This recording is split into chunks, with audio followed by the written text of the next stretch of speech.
Hello, welcome to my weekly update. I hope you had a great week. This week I want to continue talking a little bit about the topic that I discussed in my last weekly update, which is the PTSD that I experience around this time of year.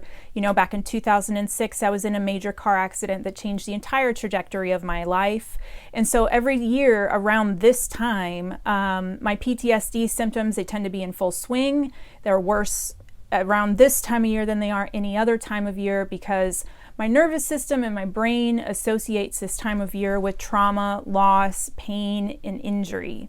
So I've decided since my last post that I want to try to change my mind's association with this time of year. So I'm going to be really trying to build in some personal successes into this time of year where I can look back and be like, yes, this is the time of year where I did this and this and this. It wasn't just the car accident almost 20 years ago.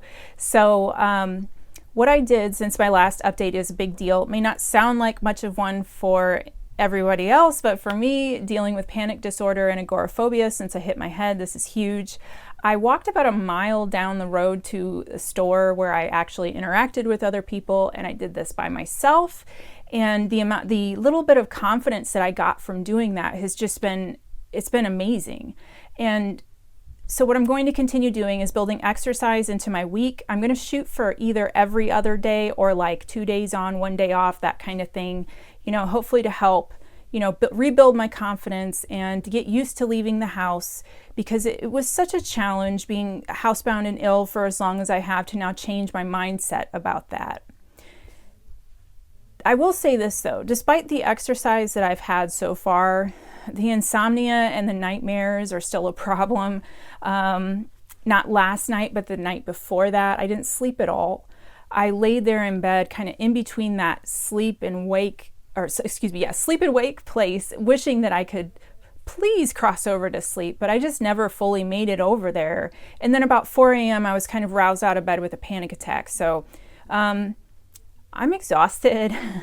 I got some sleep last night, but I feel like an old Honda Civic that like it still technically runs, but you like have to ask yourself at what cost. But at least I'm still here and I'm going to keep plugging away with the exercise and hoping that perhaps if I exhaust myself physically, I can sleep better, which just leads to better days in general.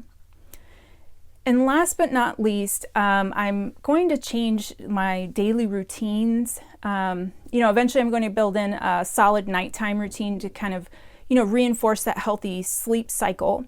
But for now, I'm changing my morning routine because, I just went through the Heal and Restore Summit from the Heart Mind Institute. And one of the things that really stuck with me was they were talking about building a healthy morning routine. So this morning I woke up and I decided I was going to change everything. So what I did was the first thing I did when I woke up was I drank a big glass of water with electrolytes and a little bit of salt. Then I got up and did my normal make my cup of coffee thing, but then I went outside on the back porch and I sat in the sun with my glasses off and just let the sun kind of wake me up. I did some breathing exercises and some grounding exercises, and I just really took my time to kind of start the day off right. I normally when I would wake up before, I had, my phone in my face, that kind of thing, like most of us do, checking emails, whatever it is that you do first thing in the morning on your phone.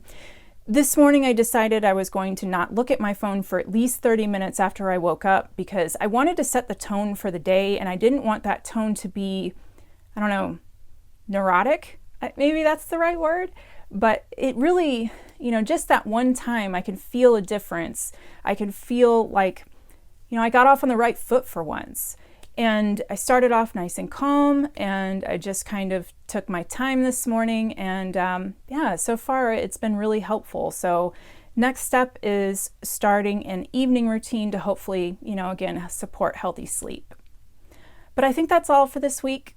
I'll see you next. Thank you. Bye.